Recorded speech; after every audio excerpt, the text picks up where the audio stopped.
And he's like, well, you can increase your payment, but you can only increase it by 20%. I said, okay, fine. Will that cover the difference? He's like, no. So I was like, okay, well, can I just increase it to the amount that's going to like bring me back onto my amortization? And he was like, no, you can only increase it by 20% because that's what's in your contract. So effectively, I'm in basically negative amortization because my lender wouldn't let me increase my payment enough to get to regular amortization.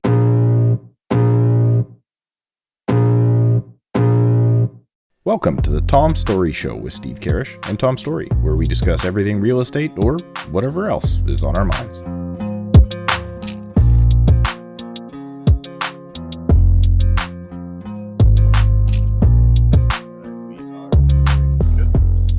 Welcome back, everybody, to another episode of the Tom Storey Show. I appreciate you being here. I appreciate you listening. Steve, this podcast continues to grow, and I feel like we haven't maybe actually told the audience how much we appreciate them. Do you appreciate the audience, Steve? Because some of them think you don't appreciate them. I apologize for calling some people idiots a couple weeks ago, but yes, I appreciate it. It's awesome. I think it's great. We actually got some positive feedback and comments lately, so it's nice to have. It's been awesome. So if you're watching this episode on YouTube, I want to say thank you. If you have not already, make sure to subscribe. And if you learn anything at all today new, all we ask is you give this episode a like on YouTube to help the algorithm. If you've been listening on the audio platform as well, I want to say thank you, whatever you are currently doing right now as you are listening. Well, I hope you have a wonderful day.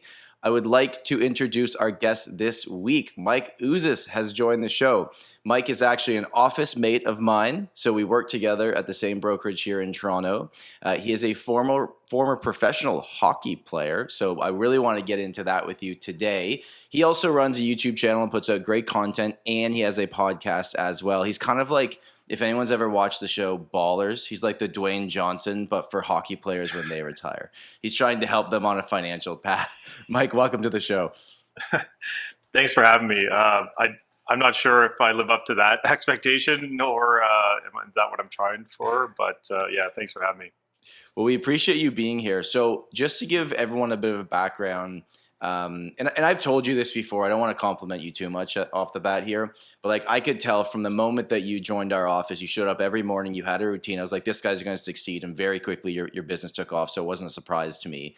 Do you think that came from your years of being a professional athlete? And can you kind of like let us know, because you had a whole life before you actively started selling real estate. What was that like? Like, what was that path? Yeah. So, I mean, the hockey path, like I played, I did the OHL thing, which for Steve is the WHL out west. Played that in 4 years, did 2 years at Canadian University, got my degree, and then went pro from there. So I played 13 years pro. I did 3 years in the minors, and then 10 years over in Europe. So it was a long career. So I've already retired once at the age of 35, and real estate was something that I've always kind of wanted to do. My dad's a realtor as well in Hamilton. And as I actually, for me, like when things shut down and everything, our courses all went online for real estate. And I actually wanted to do my license when I was playing, just mostly for my own properties that I was buying and selling. But then I was like, okay, well, I'm kind of nearing the end of my career. Maybe it's time to start transitioning. And that's kind of where I was like, all right, I'm going to do this full time, and just dove right in. So they're very similar businesses, just a totally different game. I always thought it was kind of funny because I still get told by some of our colleagues how young I am in this business. But I'm like, if I was a professional athlete, I'm not getting the long-term contract at this point in my life. Like I'm not actually young anymore. I'm not in my prime. So was it weird to say like you retired from something and you're 35 years old? Because that's like super young. Yeah, I mean, yes and no. Like when you play a sport for a living, and obviously I'll reference hockey because that's what I know, like that's all you do for your whole life. And like 13 years is a long time to play professionally. And so when I retired, it was like, okay, I didn't play in the NHL, and the very select few players that are able to play at that level and, you know, make a living that they don't have to ever work again, I would say is like a very minute percentage of professional athletes as a whole. So for me, it was like, okay, well, I need to plan next life and next career, and real estate was kind of what I wanted to do. But yeah, I guess, I mean, I'm entering the business a little bit older, which I think also has some advantages too in comparison to starting younger. But yeah, it's been fun few years so far. Now that you've been not just investing in the market, and I'll get to that in a second, of like your journey of when you were playing overseas in Europe, that you were actively investing in real estate, which I think is very, very smart, because I'm sure a lot of people that were going through that with you, or maybe just living their life, they were playing hockey for a living and not really worrying about anything else. And you've kind of told me that it was like you knew where you were going to be, your entire life was structured, they paid for your housing, like it was just like an easy way of living, and you don't know what the real world is like sometimes because you're so stuck in this. When you came over to real estate as an active business owner, was there anything that surprised you right off the bat? You're like, oh, I had no idea it was actually this. Is it what you thought? Is it easier? Is it harder? Like for anyone that's listening that's in the industry or maybe just starting, that you were there not that long ago, what was that like? Yeah, I don't think anyone really knows what it's like until you're actually in it. I think this is a perfect business where you see things on TV and just you see like kind of the top of the top do their thing, and it seems very easy. But there are a lot of elements involved, as you guys know super well. And I kind of equate it to like when you're starting anything new. Like for me, my whole thing was, how can I learn the most amount of things I possibly can and just start, like, I just want to dive in all in and not really like do anything on the side. I was like, I'm all in real estate. I'm fully retired in hockey and I'm just going all in. I'm going to learn what I can and do the courses that I feel like are going to be right for me at the time. And even when joining brokerages, I interviewed like 7 or 8 brokerages, and my whole thing is culture. And I just took the approach of like a player. If I'm interviewing or if my agent's presenting me at the time, like different teams, different opportunities, what does that look like? What is the culture like? What is the reputation of the brokerage and stuff like that? And I chose Signature. I'm very happy I did. And that helped me a lot too, to get the ball rolling. I'm going to ask you a question that I know is an annoying question that you get. So after you do something as not just for fun, but as your career, is it now just like annoying when people are like, Mike, come play goalie for our men's league beer league? You're like, no, I'm not playing with you idiots. Like, I was a professional. I'm not putting my pads back on for that. Yeah. That's a question I still get asked all the time. Yeah, it's not, I haven't touched my gear since I retired. So like I retired and it was like cold turkey. Like my stuff is at my parents' house in Hamilton and just sitting there in the garage, and it's really not, I don't know, like now a couple years out, I'm like, I don't even know if I want to put the pads on, because what I used to be able to do, like, I don't think my body could even move like that anymore. And I'd be like more embarrassed and or afraid of getting injured based on putting pads on. But yeah, no, it's, I get asked it all the time, and the answer is still to this day, it's pretty much no. So. No. Steve, what do you think if you were athletically talented at anything, what do you think the sport would have been that you would have gone pro with? Hey man, I played not much growing up. Stick in the ground. I'm not athletically talented at all. I think my rugby coach in grade 12 laughed at the way I ran. So like, but if you could have chosen the sport that you would have been really good at to play professional, what would it have been? UFC or something? For fun. For sure, for fun. If I would have found fighting when I was younger, that would have been probably where I went. But the answer to this question should always be, in my estimation, basketball. Why? Because they have the fewest amount of games for the most amount of money. So their rosters are small. True. And they usually, on average, if you're a plumber, as I assume, if I could ever get into a league, I would not be anybody doing any good.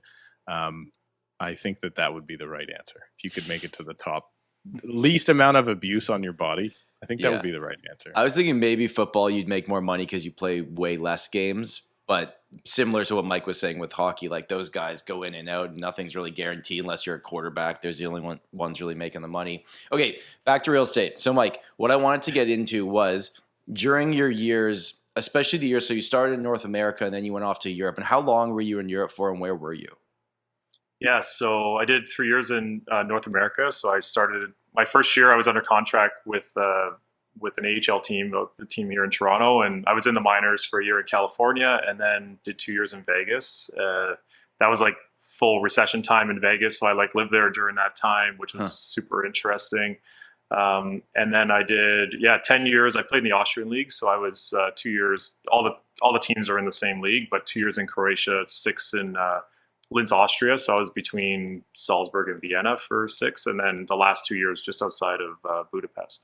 Is there of all those places, is there a big hockey culture there? Like, were people into it? Yeah. It's pretty popular there. I mean, it's like in Linz, especially, like we had, or in Croatia, in Zagreb too, actually. There we'd have 6 to Zagreb was, I think the rink was like 7,000-8,000 sold out every night. Fans going crazy. Like think like soccer stadium atmosphere. Like people go nuts, and it's a cool vibe. And in Linz, same thing. We had a little smaller rink, like 5,000-6,000 people, but again sold out. It's cool because in a city of the city was about 150,000 in Linz, and like people love it. Like hockey's their team there, and it was a lot of fun. That's awesome. Now during that time period, and this is where I think this is really interesting, especially for the viewers and the people listening to this, is yes, you were living your life, you were doing your thing that you were really great at, but at the same time, you were slowly investing into real estate. Can you kind of walk me through, when did that start? And then by the time you retired, how many properties had you gotten to? What did that look like? And I guess like why were you doing it the whole time? Like what got you on that path? Sure.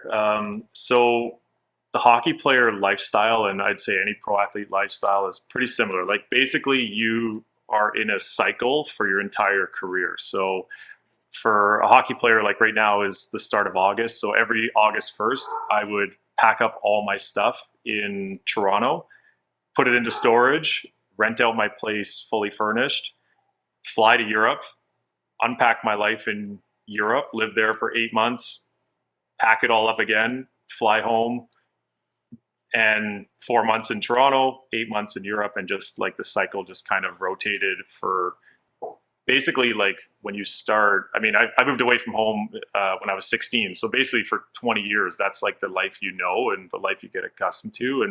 And during that time, like once I was like 21, 22 years old and training here in Toronto, and I'm from Hamilton originally, I was renting condos for the summer for 3-4 months, which is extremely tough to do. It's really tough to find a short-term condo. And what I would do is I would just call landlords directly on Facebook or whatever and just say, hey, I'm a professional athlete. Is it possible? I know your place is for rent. Can I just rent it for 4 months?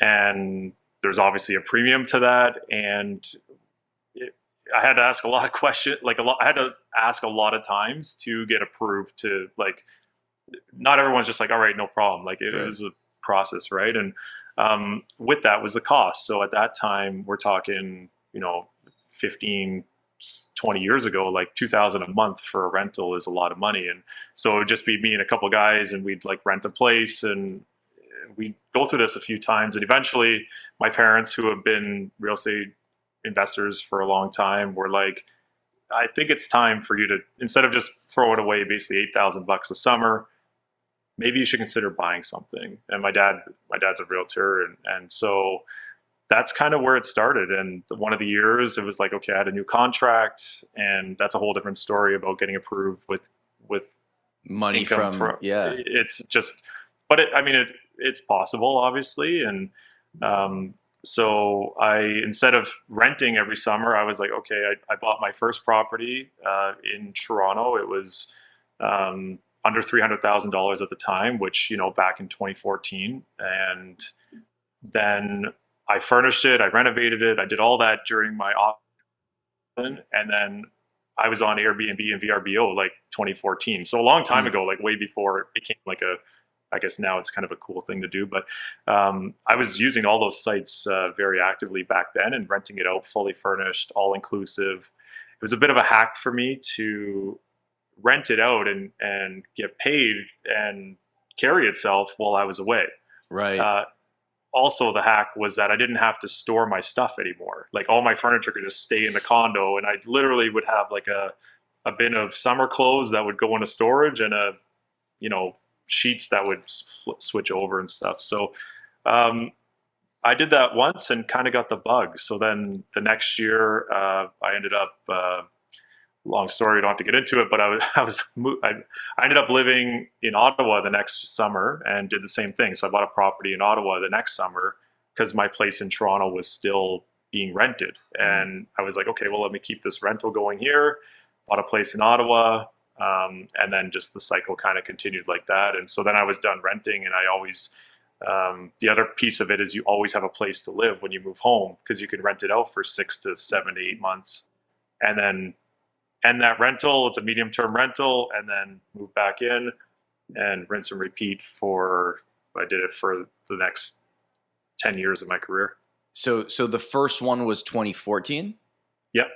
2014. That's interesting, because it's not even like in 24. Obviously, prices since then to now are significantly higher, but it's not like prices were like cheap then. Like if it was 2008, because a lot of the feedback we've had with some people that go over their investment stories is like, well, yeah, they got in the 80s. Like they needed $2,000 down to buy that property, which takes me to the next question, which is, and I'm not asking you yours specifically what you made playing hockey, but just to give us a range, because when you hear about the NHL and you see the contracts that these guys are getting nowadays, like the top $10 million a year, but playing over in Europe, which is an extremely high level of hockey, what did those salaries look like for like a starting goalie, a first line forward?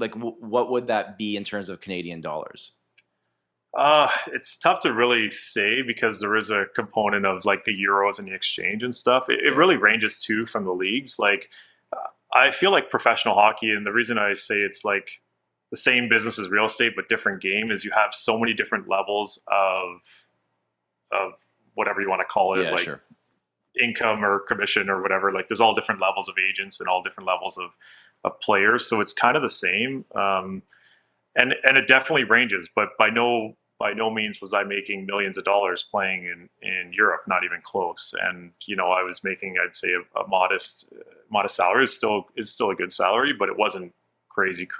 And what I did was I put down, like, I did the 5% down on my first one, and like literally just to get in the market. I did my best to save up that, at the time, 20 grand or whatever it was, plus closing costs, and just got in.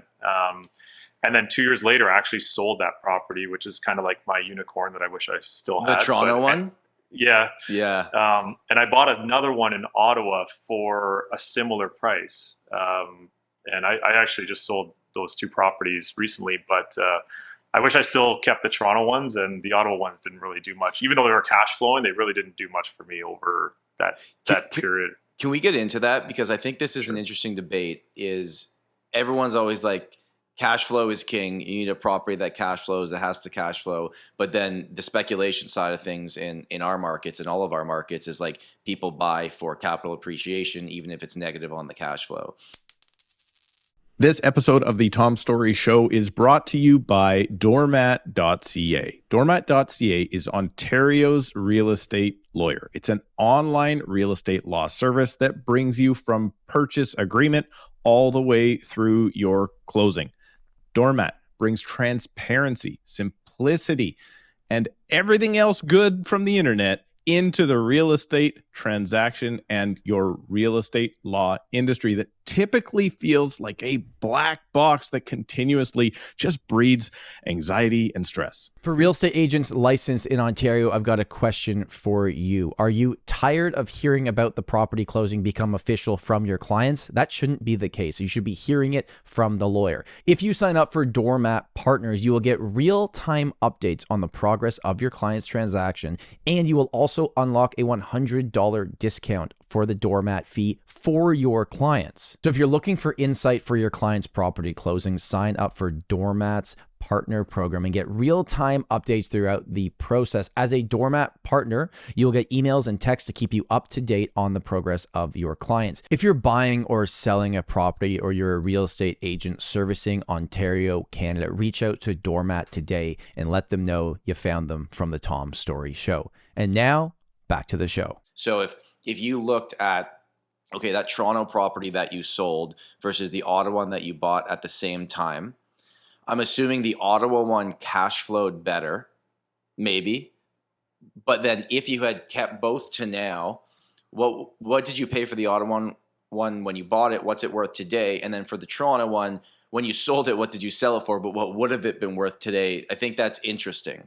Sure. So in 2014, I paid, if you're a hockey guy and you know this, like Felix Poffenwart, number 29, I bought unit 229 in a building, and I paid $292,000 to 2,900 for it, like 2,929. Like you did that on purpose in the that was just my thing. Anyway, so yeah, first one just under 300 grand, 292,000. And then 2 years later, I sold it for like 360, 370, and it's still a really good profit at the time. Interestingly enough, like I remember selling it being like, I'm not sure about the market, what's going to happen next. Like, I'm going to keep my Ottawa one. And then I was living there in the off seasons for some time, and not something I want to get into, but anyway, I was there for some time, and I paid $310 for a condo there. So I sold the one in Toronto for $360, paid $310 for a condo in Ottawa at the time. And over, like, the ones in Ottawa rented really well. Like, they were renting for comparable amount of money at that time, which over time became cash flow positive as the mortgage got renewed, and still cash flow positive. I just sold that condo a couple weeks ago for $460, give or take. But that condo in Toronto right now would be worth just under $700 for the same thing. And yes, there was cash flow in the Ottawa one, but the upside was just not nearly the same. And I think that's the fine line. And the other one I had in Ottawa actually really didn't do much for me at all. Like over 7-8 years, it only went up like $100 grand or something, which is still not bad by any means, but it's definitely not the upside that I would have got in the city of Toronto if I would have put my investments in that way. And so yeah, like as far as the cash flow debate goes, like I think there is an element of, if you're negative cash flow, can you still carry it and still be okay as if it's an investment? Like, is it going to affect your lifestyle or anything like that? And on the positive cash flow, what is the upside in that city going to look like in 5 to 10 years? And Toronto is Toronto. Like, look at what rents are right now. If I would have kept that original place that I bought in Toronto, even with 5% down, and it would have been renewed basically almost twice right now, like 2024 would have been the second renewal on it. It would have been paid down to, I don't even want to think about it because it's it's like hard to think about, but that place rents for like $3,000 a month right now. And I would have been cash flow over, after 10 years, I would have been cash flowing well over $1,000, $1,500 a month. So you almost would have got the best of both, because the cash flow would have caught up eventually, and the actual price of the asset went up at a pace much faster than Ottawa. So why the heck did you sell it? The reason I sold it, I wanted to buy a duplex in Ottawa. I really was like gung-ho of buying a freehold property. I wanted like a rental in the basement. I wanted to live upstairs, and I tried really hard. Like, the challenge when you're a hockey player trying to purchase a property, your window is like 3 months. Yeah. And you got to close in those 3 months, right? Because then you got to get in there. And I couldn't find something that fit all the marks to close in time. I drove by, I was just there because that property, I just had to unpack it. And I drove by a house that I actually almost bought. And it was like, at the time, a little bit of a stretch for me. Like, it was like, you know what, I can probably make this work. And now that thing, like a house in Ottawa, it was in a great area. It was a weird semi. It was actually attached at the back, which I've never seen before. So like the one half of the house is the house was like a freehold. And if you looked at the front, it looked detached on one street. But if you went to the street behind, it was a detached, but they were attached. So the backyards were like on the side of the houses, kind of? Is that exactly? Yeah. Okay. So the backyards. So the house was basically like on each street, and the back of the houses were connected. So it was kind of a weird. And anyway, that kind of threw me off a little bit, and I was like, you know what, I'm not going to pull the trigger. That thing would have done really well, especially in the last couple of years in the city of Ottawa, because their condo market took an absolute beating. It's all government downtown, and I mean, my places were rented just fine because I had a lot of government employees that were renting them over the time, fully furnished. But now, like, they're still not even back to work full time. So my general thought process has always been like Canadians don't love condos. They like the fact that they can afford them in very expensive markets, and it helps them get into the market. And even for me, when I started investing, I only owned condos, and now I've liquidated all of them and moved almost all that money except for one asset into freehold housing. So that's interesting where, like, you know, for Toronto and Steve, your market's basically the same, right? Like, I know you're just outside Vancouver, but people buy condos because townhouses are $1 million, right? Don't you love condo life though? It's not that I don't like it. I really enjoyed living in my condo. I loved, like, location was A+. But I just think, like, at that moment, if I could have bought a house when I bought that condo, I would have bought a house. I bought the condo because the condo is what I could afford. Yeah. To live in. But when it comes to investing, personally, I don't want anything to do with detached because I just see the rentals that are maybe around my neighborhood. And it's like, you know, the grass ain't getting cut by the tenants. You're such an old man. It's totally though. Like, no, but not for the reason of the grass ain't getting cut because I'm grumpy. But like, if that's my investment, if that roof leaks, now I got to deal with that. Yeah. So for me, that maintenance fee is Sure. my charge for convenience. So when my condo has a roof leak, not that it should, because it's hopefully, well, it's not on the top floor, but if it does, if there's any problem at all, I don't have to deal with it. So, and I also loved living in a condo. Personally, I did not mind it at all. First of all, you're around more, right? Because you're in density. So you can walk to restaurants.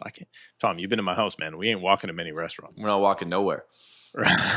We're walking to the soccer field for the kids, Yeah. right? If you're lucky, there's a corner store for a Slurpee, and that's about it, right? So I don't know, man. I love condo life, but I do know what you're talking about. Where when I got into the business, 2008, it was expected that you were trying to get into a 7,000 square foot lot with a little old house on it as your first time, and that's where the conversation gets really skewed when we start talking about, people will never be able, the young people in Canada will never be able to afford a home.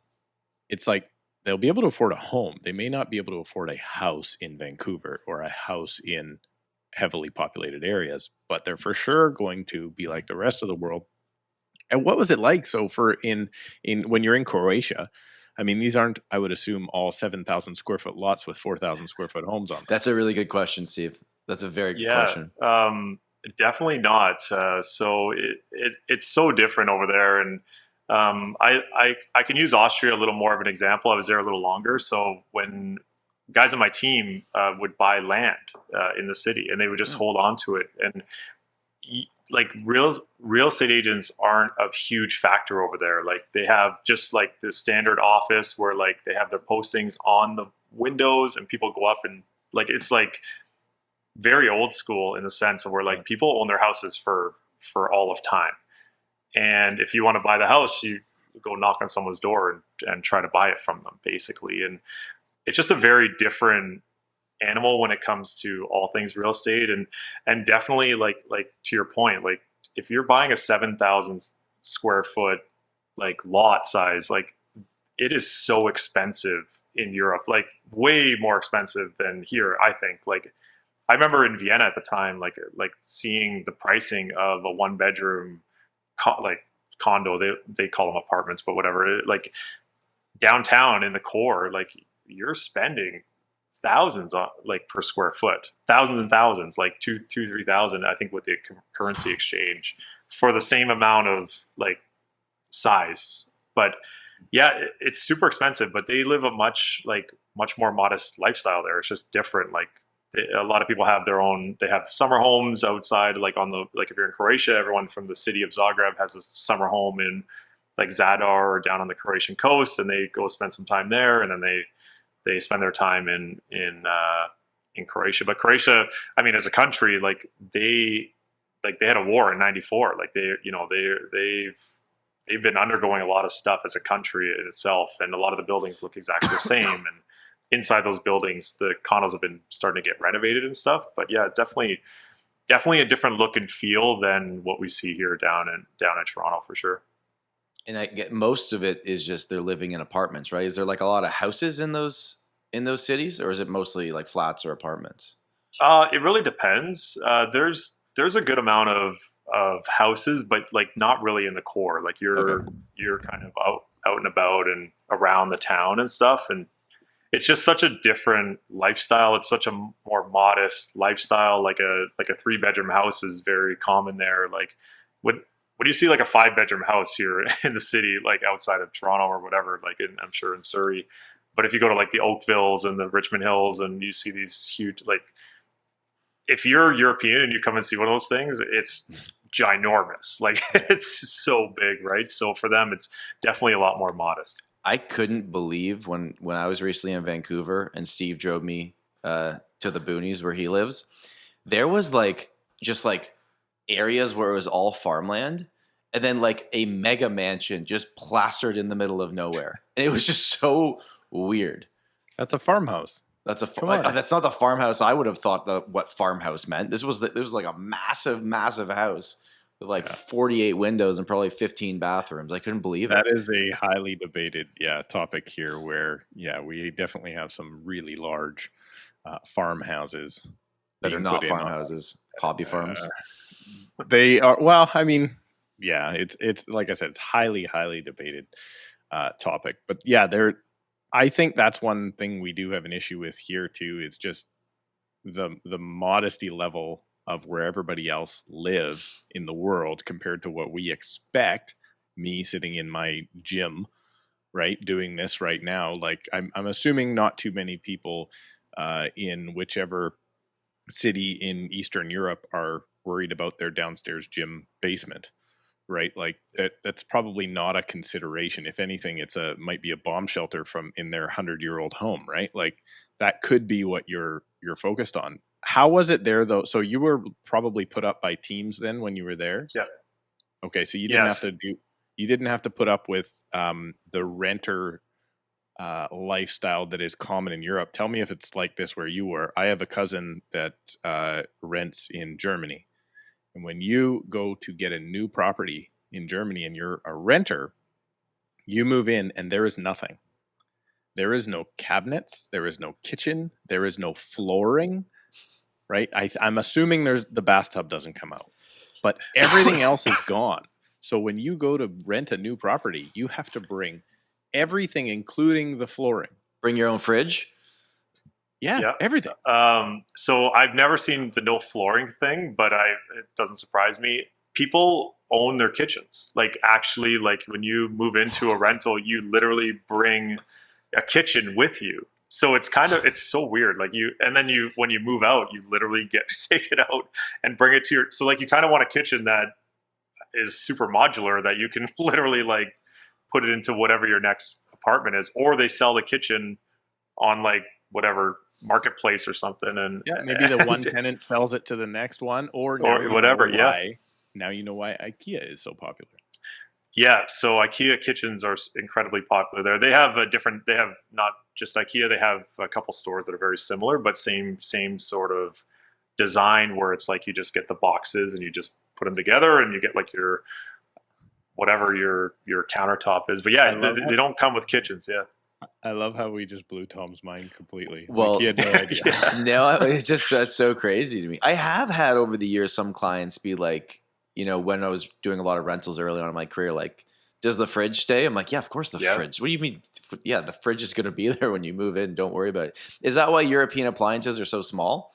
Because you got to carry them around with you to your next place, or just because the units are so small? Maybe a bit of both.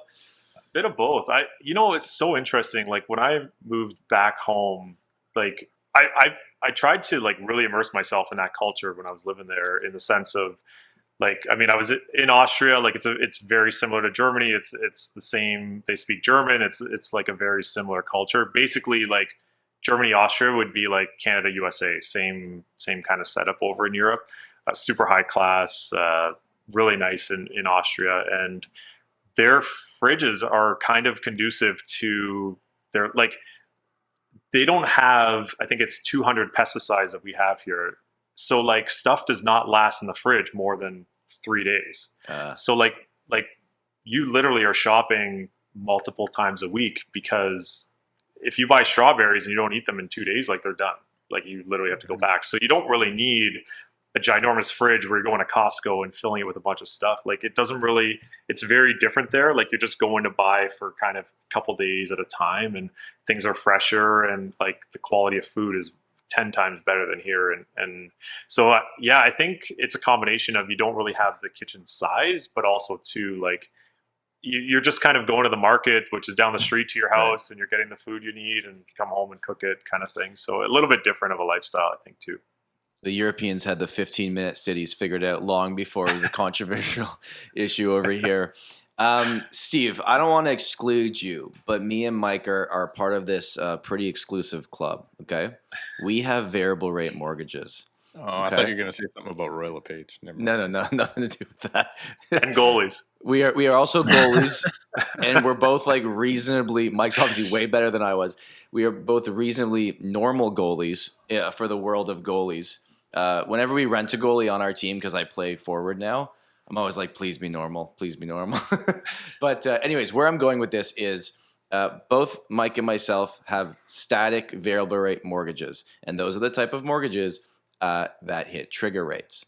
Now, I've actually brought this up in a previous episode when we had Andrew Stevens on, but I kind of butchered the story, and I was talking about Mike.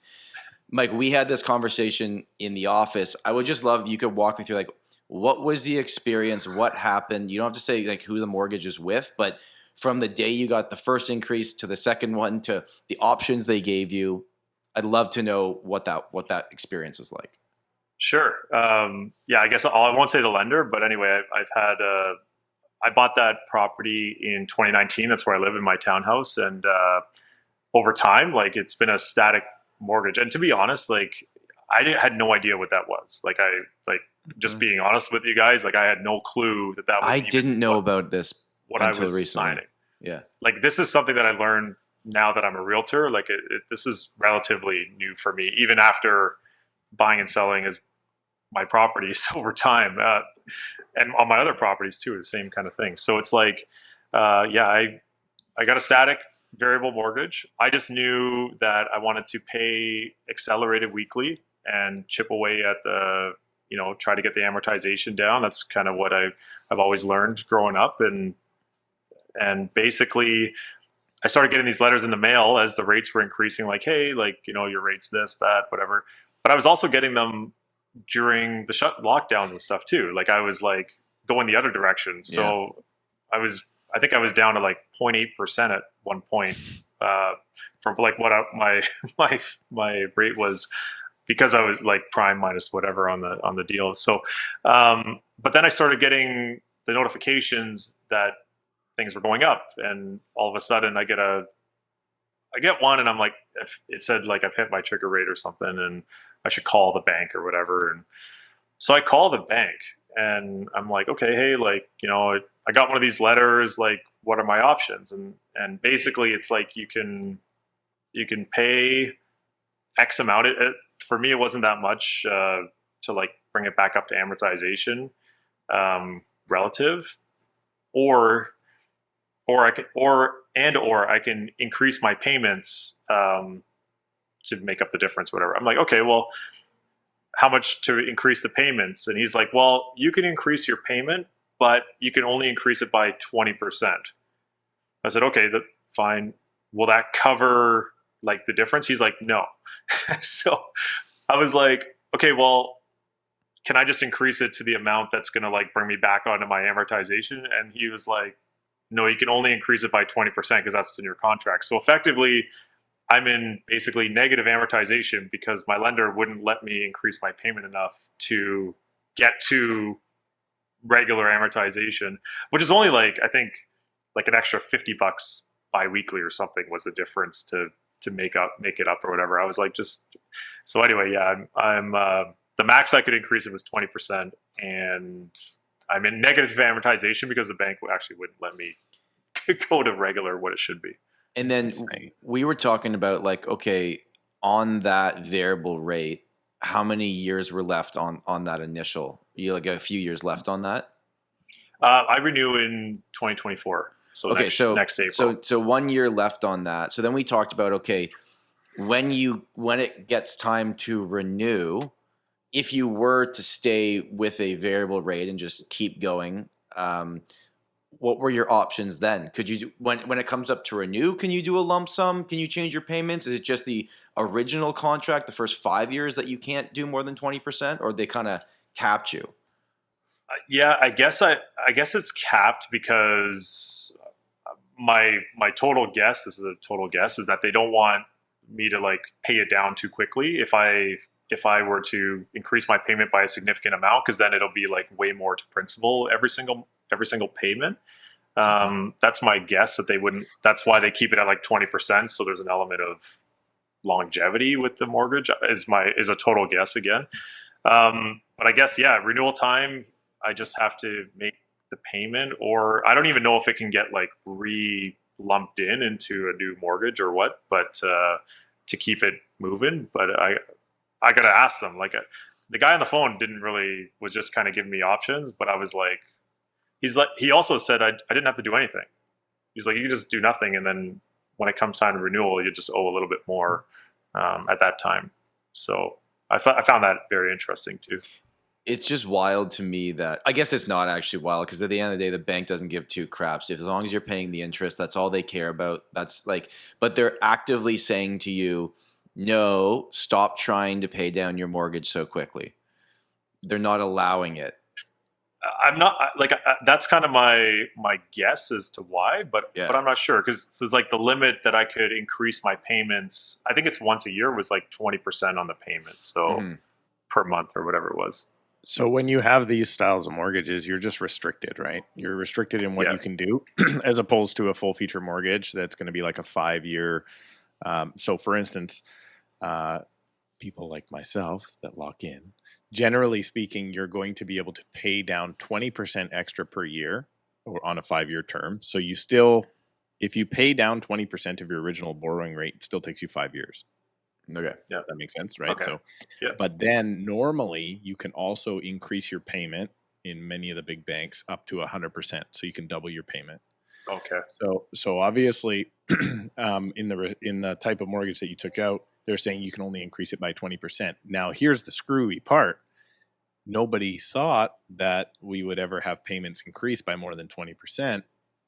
So now they're saying, well, the contract says you can't increase more than 20%, but they don't realize that they could actually be shooting themselves in the foot by not letting people increase. Because lots of people have lots of new, I guess, pay increases and different things, and they could actually pay down more if they wanted to, except there's a function, and maybe this is something that the regulator like OSFI has to look at, where we need to be able to break these terms if it's in best favor of both the bank and the borrower.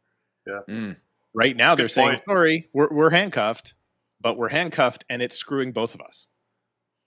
Pretty much, yeah. And they said I could do like a lump sum payment to like make it all fine, but I was like, well, I just want to increase my payment by, like I said, it was only like $50 or $100 on top of the 20% to make it work or whatever. But, so did you do the 20%, or did you just leave it the way I did was? it? Yeah, I did it just for the sake of having a little less of a bulk payment next year. But I think the challenge with locking in, because I considered locking in, because this property I want to keep for a while.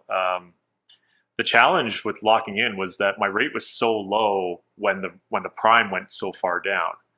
And then as things were going up, it's like, okay, well, why would I lock in now when fixed is still higher? Why would I and then Then it only flipped. recently, and then it flipped, right?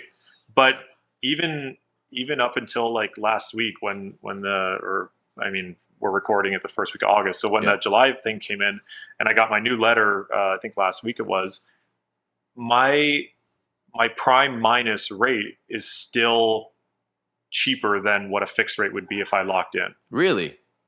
Yeah. So So you got a just the really way- good initial prime minus. It was a good prime minus Yeah. initially. So it's still cheaper and or relatively similar. So it was like, well, I think at this point I might as well just ride it out and then see where I'm at come renewal time. I think let me just think about how this is going to work. So you also then had, when rates got slashed, you had 2 years of going super accelerated. Yeah, exactly. So Right. it So that's saved the me part here that now. so many people forget about, is the fact that, like, for 2 years your amortization was getting smashed because your payment didn't drop and you had a lower interest rate. So that's where so many of these people that took this type of loan were doing really good over particularly the last 20 years, because, as you know, except for 2018, rates were going down over time, and those people were actually paying off their mortgages faster. Personally, I would love to see this type of mortgage get removed by, the regulator, because I think it is now predatory when we are in a spot where, now I shouldn't say predatory. The potential downside is really bad. Some people like it, Particularly- though. Some people are very happy. I'm not agreeing with this. Some people are very happy that their payment isn't what it actually would have been. And even though they're only paying off interest and just a smidge of principal, they can handle it. This episode of the Tom Storey Show is brought to you by the Storey team at Royal LePage Signature in Toronto, Ontario. Although he's here on the recording with me right now and I don't like saying nice things about him to his face, Tom and his team, well, they are probably your best pick if you are looking to buy or sell residential real estate in downtown Toronto. Let's face it, probably the city of Toronto itself. Tom, make a strange face if that's wrong. That is correct. That is correct. All right, we are good to go. So if you are looking for one of, if not the top agent in downtown Toronto for your residential real estate needs, condos, semis, detached, if you're looking to upsize or downsize, give Tom and his team a call. And Tom, how would they get in touch with you?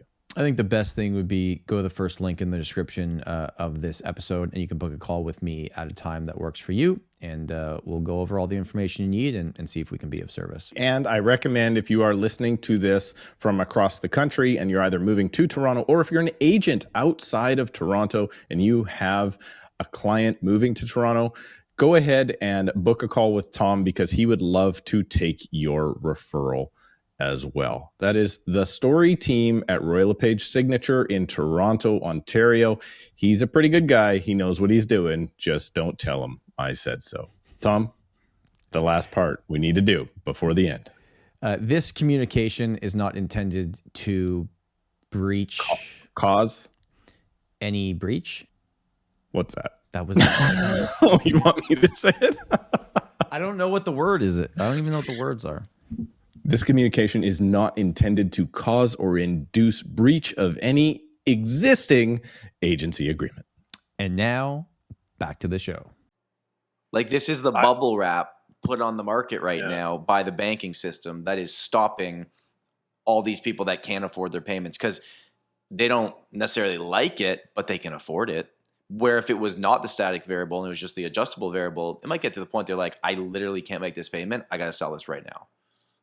It's definitely a big difference. So one of my investment properties, I just sold it, but it was, and I did not sell it because the rate kept going up. I sold it because now I want to buy a detached freehold property or semi-detached, whatever I can get into. But the timing just seemed right. But anyway, I renewed last year, like as rates were going up, and I took a variable very specifically because I knew that I was coming crunch time to move this property. And I was like, okay, I want the flexibility of being able to sell it because this makes sense for me. And I think that's the biggest challenge even now. And like, obviously I'm not a mortgage broker, but is it really depends on, like, if you plan to hold a property for a long time and you're good with the fixed rate at the time, then, take a fixed. But if you're up for renewal and like maybe you got to move this thing in 1 or 2 years, or you want the flexibility, the variable is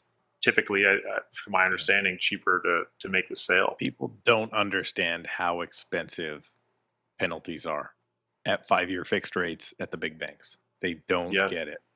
They don't see, like, you'll see sometimes on a closing statement come through and a client will be like, what is this? And I'm like, well, first of all, I got no control over that, but you have to check with your bank. And the worst part is the bank won't just tell you. You actually have to connect with somebody, and they'll be like, well, if you close on the 15th, it'll be this much. If you close on the 16th, it'll be this much. I had someone move their closing date for convenience. Now they ended up getting it back, but the bank initially charged them an extra $11,000 to move it a week. Right. So Crazy. It is. So their penalty was supposed to be 11,000. It was 22. Yeah. And people mine just don't get it. Mine was 3 months interest on the variable. And I knew I was going to sell it. And actually, like, I would have held on to it maybe a bit longer, but the tenant gave me notice that he wasn't going to renew for another year. And I was like, all right, well, the market in Ottawa was actually kind of trending decent. And I was like, okay, it's that property's done enough for me. I want to bring my investments back here to Toronto. Mike, one of the things that you brought up at the beginning is when you started to actively invest, you were doing a lot of, like, okay, you bought it for yourself, short-term rent it, you come back, live there in the summer. Once you retired and moved back with these properties, did you continue to do the short-term stuff, or did you go back to the 1-year rental just so it's like you don't have to worry about it? Yeah, so good question. So by the time I retired, I had 3 properties owned outright, and I had 2 that I shared with a friend and a family member. And so I had 5 doors essentially, like when I retired. And so what I did was, in all of them were kind of different. Like one was run as an Airbnb, like through a property manager for some time, and then we kind of went through that for a bit, and then we're like, all right, we're gonna just rent this out full time. The other ones were, my main one has always been a short-term renter, because that's where I would always move back into. And I actually like the medium-term rental, to be honest. I like that, because I find, and working with other athletes and stuff, the same kind of thing. Like, when you, like, the medium-term renter is typically someone who comes to a city like Toronto for a reason for 6 to 8 months. And they're usually, if you think, like, if you're an athlete and you want to rent to another athlete in the city, which we have our big 4 sports teams, you're kind of on the same kind of life cycle. So you can basically have them in for 6 to 8 months. It's fully furnished. You don't have to move your stuff. And then they're going to move, because their purpose here for the year is done, and they're moving back to their city or town, and you move back in for the summer. And then the next year you can, the market value of rent has maybe changed or whatever, and now you can set that again and kind of rinse and repeat that over the course of the year. I've always liked that medium rent. And to your question, I kept doing the medium term fully furnished rentals, because especially with condos, and there are different rules in different buildings, like the ones I own in are 6 months minimum rental. Yep. So that kind of works great. Like, I try to get a 6 to 8 month renter in there. The condo board's good with it. It's fully furnished, so there is a bit of a premium there. It's not like a fast turning Airbnb. There's not a lot of, I'm not dealing with getting it cleaned every 4 days and stuff. It's like, it's very similar to a 12 month. It's just for 8. So you were never doing like nightly rentals. You were never running like a little hotel. You always did like 3 months or something. Like it was not technically short term, because it was over 28 days. Yeah, I did a little bit at the very start, like way back, like 2014, 15, and I was just paying paying my rent every month. But it's a lot of upkeep. Like, the Airbnb game is a lot of work. Like, I know it sounds really good and you charge a premium on rent and stuff, but there is an element of the wear and tear of your property. Yeah. You have to have cleaners, and to clean a property now is a couple $100 or $300 to get it cleaned, right? And so that comes off your bottom line. And then you got to deal with getting them keys, and you got to deal with the phone calls. And if you do it all yourself, great. But if you're going to also pay someone 20% to manage it plus the cleaning fee, like it really chips away at your gross margin, right? So it really, or your net margin, it really makes a difference. So I found the 3 to 6 to 8 month rental is kind of a nice sweet spot of like not a ton of maintenance. The person moving in there is going to take care of it like it's their own because they're there for some time. And generally, I found it's been a better experience in my opinion. So would you have like, how often did you rent to like a buddy of a buddy that was another hockey player that was coming into town?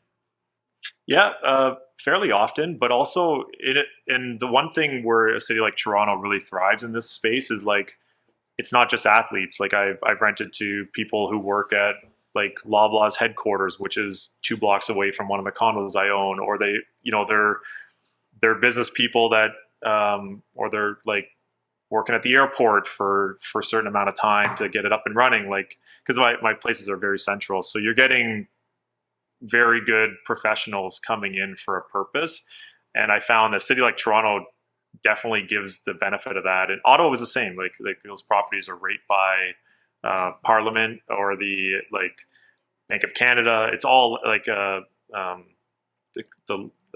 Supreme Court of Canada also. Right. Like they're all right there. So I had like law clerks and Parliament workers and stuff like that. Spent some good time there. Did Tiff ever rent from you on a short-term 6-month rental? He did not. He did not. No. If Fair he did, enough. I would have had his direct number. I could ask him what. Yeah, what let he was him know. thinking. Ask him what's going on. What's happening next? Can I tell you my inside story here? Sure. Please. I don't think I've told you this, Tom, because this is like 3 times removed. So this is a game of telephone for sure. But I know someone that I speak to regularly who knows someone whose friend. So you start rumors. Yeah. Right? Yep. Worked at the Bank of Canada. Okay. And their estimation this spring was 2 increases. Okay. After spring, right? So after January. 2 more increases, 1 cut and fall. 1 cut and fall. Yeah. Oh. So that was their projection for the year. 2 more increases. Now, they did say, though, that it was supposed to be a quarter and then a half and then a quarter cut. And we only had 2 quarters. And we had 2 quarters. Interesting. But we could be following that trend. So my varied, rumored, 3 times removed Bank of Canada prediction could be right. Almost. I hope it's right, not for any other reason than the fact that, like an idiot again, in my predictions video for this year, I said we'd have a 25-point cut in Q3 of 2023, which I don't think's gonna happen, but we'll see. Well, I said we were going to go down another 5% or so in price, maybe 10. You're gonna be up that much, and we are up like a lot more than that right now. Although we have slowed. What are you guys seeing? We are seeing the summer slow that I predict now. Everybody's going to say it's the crash. Okay, cool, fine. Right now, slow, boring, lots of people just like taking vacation, not a lot of showings going on. I'm not getting anybody panicking one way or the other, but not nearly the amount of showings that we were hoping for how busy the market is. But still deals coming together. So are you guys seeing that really slow summer? Like, I feel like it's like the mid-season baseball right now. Like another game. I am, but Mike just got 6 offers on one of his listings, so I don't know. We should figure out what he's doing. Yeah, a bit of a mix though, because I have 2 properties that have been on the market, and one they are very different product and different price points. So that definitely I think is playing a factor. One of them was a little more entry level and a lot of activity. We had I think 35, 36 showings in about a week or so, and ended up with 6 offers. So it was pretty active. But the other one has been a little bit slower over that course of time. And I don't know. I mean, the city like in Toronto, I don't know if you feel the same, Tom. Like it feels very slow out there. Like there's not traffic feels slow these days. Like everything. Like I drove out to Mississauga last night for a showing, and I got there in like 20 minutes at rush hour, and which is like sometimes a 45-minute drive at that time. So I think just maybe it is long weekend and stuff, and maybe we're just going back into a normal seasonal change, or just a seasonal time in the market. I think so as well. You know, we saw prices go up 5 months in a row from January to May, and now June and July are down. So we've had 2 months of drops, not just in price, but in sales volume as well. And we could almost say, you know, by the end of August, it's going to be the third month in a row that it dropped off on both slightly in that direction. And I've been looking at September, October as like, that's going to tell us really where things are at. The summer, not to say it's a total write-off, but like you can't really come to any conclusions with the stuff that goes on in the summer. And I was looking this morning, and there's currently right now 15,000 active listings on the market. Previous to that, in May, there was like 9,000. The months before that, it was like 10 to 11. So we're slow, like the inventory is building, right? And then I thought like, okay, well, what do we have to get to say like, okay, prices are actually going down again. There's this much inventory, there's this much demand. And I looked back at August 2008 just to be like, what was going on then? There was 25,000 active listings in August 2008. So not that we have to double inventory, but it's really got to pile up here for us to slow down. But yeah, I think the rest of August is going to be pretty relaxed. Yeah, our active listings as reported by the board just crept over 6,000 for the first time. Isn't that what you've always said is a healthy market? 6,000? Here's one thing I've noticed, and I have no idea. I'm speaking out of turn because this is not my specialty. But I have noticed when I'm looking at residential active listings, they've capped out about 5,400. But active listings on the board are still going up. And I'm like, what is going on? Here's where I think it is coming in. Residential is about flat. Commercial, which normally does not go on the real estate board because most of it's done back end, right? Off market exclusive type stuff. I think those guys are seeing a slowdown, and therefore they're bringing the commercial listings on to the commercial MLS, which is usually very inactive. And that's where we're starting to see stuff kind of pile up. Not a ton, but if you go from 100 active to 600 active commercial listings, that number is going to stack up really, really quickly. I want to just share two numbers quickly here for our market, Mike. The average sale price in May was 1,196, so 1.2 million, right? In June, it was 1,182, so 15 grand lower. July numbers officially, because obviously August aren't out yet as we're recording this, July numbers were 1,118, so like a $60,000 drop. But that's not actually the significant part. The number of sales in May, there was 9,012 sales in May. In July, there was 5,250. So that's the drop off. And it built up. And that takes us back to just over what we did in February in terms of sales. So you can tell the sales volume's dropping off. So are the prices in the summer, which makes sense. It's the summer plus 2 rate hikes, all that kind of stuff. But I'm just curious to see where things go in September, October, because you price stuff right, it's still moving. It's not like properties aren't selling. It's just the crap is sitting, which is probably a good thing. Are you guys seeing, like, when you're just out and about, is there any slowdown yet? Are you having, like, in your daily life, are you seeing any slowdown in spending for anybody? Are you hearing rumors about people maybe selling their cars or getting out from car payments or anything like that? Well, I don't know. Our office, Tom, we're like right downtown. Every patio on a sunny day is just rammed. Packed. Every day. Every single day. Concerts, everyone, I live right by the best summer concert venue in the city, and every concert sold out. So I don't know. I still think people are still living their life out there, and it even though it feels dead, from a traffic perspective, all the patios and stuff seem pretty full. It could also be that there's still enough demand for all these type of things, like eating out, like going to the concerts with the people that have done very well over the last 10 years, and this means nothing to them to spend this money. But then what we don't see is all the people that aren't going to any of these things that are struggling But there's still enough demand of the people, and that's what a lot of people are saying maybe is what is happening with Canada, is like you have the upper class and then you have the lower class, and the middle class is just kind of fading away. So maybe there's something to be said with that, but I could just be making that I up. mean, I just saw an article that I don't know. This is not my specialty at all. But I heard that Beyonce is now selling listening only tickets to her concerts. So you can't see the stage. And now, Tom, what price do you think you would pay for a Beyonce ticket to listen from a distance? Well, I wouldn't pay any price, but exactly. That's my point. What price would someone maybe pay is probably what you're getting at. I don't know, $200. They're $199 yeah. for not being able to watch the concert.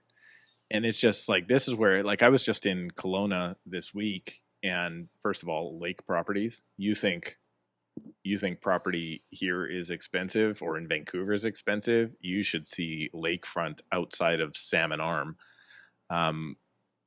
It was pretty crazy. Professional hockey players, by the way. I learned one of the neighbors on one of the properties we were at. I'll tell you guys about that off air. There's a lot there. Yeah, there's a lot in Kelowna. Yeah. But I couldn't believe it. So Kelowna has this big water mattress type playground thing out on the water. Oh, cool. Right. So they float this. It's like half of a football field. And it's like, maybe not half, maybe a quarter of a football field. And it's like all these kids are out playing on it. And I'm like, wait a minute, this isn't like a free thing. So I walk over to, there's a booth. Everybody on the thing has the same life vest on, right? So you can see who's paid or not paid to play on a life raft, let's call it, a large life, like there's some slides and climbing things. $36. Steve's just the guy. $36 to walk out there and walk on water for a little bit. Ice cream cones. Did you go? No, I did not go. Ice cream cones for my kids were $10 each. Let me ask you a question. You didn't go, but how many other people were out? Packed. Okay. Yeah. It was packed. Now I think they have a very good method to their madness there, because when you look out there and you see like all the party kids. Was it mostly kids? Like children, not like. No. So they actually had a much cheaper price for kids and their parents. And then like when you have like, I guess the 25-year-old to 30-year-old people that are partying there that weekend, that's a way higher price. So I'm like, that's actually probably pretty smart. But parking in downtown Kelowna was more expensive than downtown Vancouver. Interesting. And the place was jammed. Absolutely jammed. Speaking of expensive things, Mike, you've got an event coming up that might cost you a few shekels. By the time this podcast is out, you are a married man. Yep. We are crashing the party, Steve. Me and my team member Umrit are just showing up. Told me about 10 times that if anyone from the office is coming and he's not coming, he'll never talk to me again. So you guys are welcome. Sure.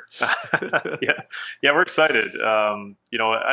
I listen to this podcast a lot, and one thing I know you guys both talk about is like your support systems, and I'm super grateful. Like my whenever this comes out, she'll be my wife Laura. She is also a real estate investor, but so we mutually bond on that, obviously, but she also gets the business side of it. And, I'm super grateful for the support she gives me when I'm working.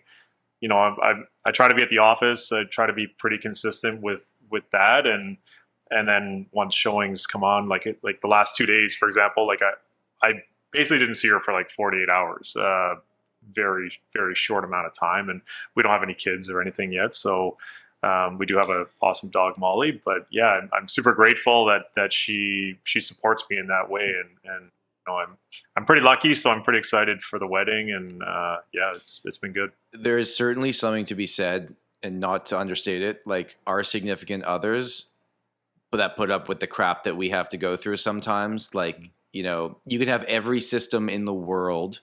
Sometimes there's an offer that needs to be dealt with, and they don't care that you're out for your anniversary dinner. Like I know everyone has their different opinions about real estate agents, but like most of the stuff that happens happens after 5 and on the weekends. Like, it truly does.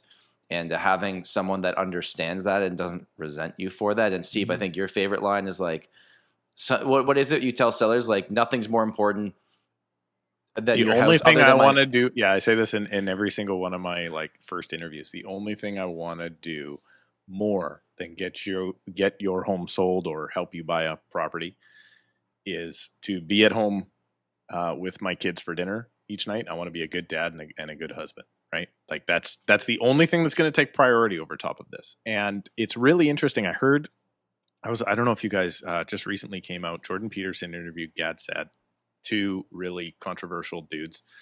But it was a really inspiring kind of thought that they brought out. I think it was Jordan Peterson brought it out. And it was like the closest thing you can get to a meaning of life or a purpose or a happy life, whatever you want to call that, is a proper, I guess you would call it romantic relationship or whatever, intimate relationship, a successful intimate relationship, and being happy in your workday, being happy with what you do. In other words, enjoying both your, for instance, marriage and enjoying your work. If you can do those two things, the rest of your life is easy. And I was like, man, that is really, really good advice, because we're told, oh, don't work so hard. No, screw that. Work hard and also work on your marriage. And if those two things are in line, the rest of your life, man, simple. Yeah, and I'm trying to build that too. Like as my business is growing, and Tom, I'm sure I'll be picking your brain as I always do. Like, what is my next step to help take away some of the stuff that I'm doing, which is basically everything at this point. I just have a little bit of virtual assistant help, but the rest I'm doing all of it. So that'll be kind of the next thing. And I'm trying to make a point to, which has been interesting, like kind of bulk my week to like a couple days if I can, like with showings or whatever, so that I can make sure that I'm home for dinner on a certain night or whatever, and try to bring that in. That's been I would say, this is like, I'm 2.5 years in. That's kind of been the biggest challenge, is like, now that I'm getting busier, how do I still make time so that, you know, I can have a successful relationship and you know, piece all that together. It's been a cool thing to kind of figure out. Still working on it. My advice on that is, don't stress about it until there's kids involved. And once kids come, it's like home for dinner. Yeah. The other, like, we would always shift before my kids came around. We would always shift, like dinner 7 o'clock, okay, 8 o'clock if we need to, fine. But we would have dinner together every night. But that like 5 to 7 p.m. phone off thing is as soon as my first daughter was born. Right. So that's where you would really focus. But your first step, as I'm sure Tom can walk you through it offline, is just get that assistant that can help you do all those things. Your life's going to be way better. My team has been doing a lot of vacation lately. And let me tell you, man, I'm not used to it. I'm doing the real estate work now. And it's just like, man, a team is everything. Steve, I think you need a vacation. You got to take your family to Disney. I'm going tomorrow on Not vacation, to Disney. Nice. for 8 nights. You taking your dumb phone? I am taking my brand new iPhone 14 and I am turning it off and leaving it in the glove compartment. Mr. Conservative financial guy is going out and buying new iPhones. This is all a sham, guys. Behind the scenes, he's just spending. He's spending. I got it with a plan. Hey, no, that's not true. Are we really going to do this? Okay, let's keep going, Tom. Macdonald Realty, shout out. David, head of IT there, negotiated us a new Bell mobility plan. So this phone came with the new plan, of which was reduced by $15 a month. So eat it, Tom Storey. Well, that is very great. Okay, we Mike, are deep in the weeds here. We are deep. Let's wrap this thing up. Thank you, everyone, for listening. Mike, for people that want to connect with you, what is the best place for them to go? Yeah, really anywhere, but Instagram, I would say, is probably the easiest, at Mike Ouzas Real Estate. YouTube, still trying to get to even remotely close to your guys' level, but work in progress. It's definitely harder than it looks, that's for sure. Well, you're doing it. You're like one of the few that's consistently actually doing it. And as Steve will tell you, you throw out all those videos and then one of them just clicks and then the whole thing changes, right?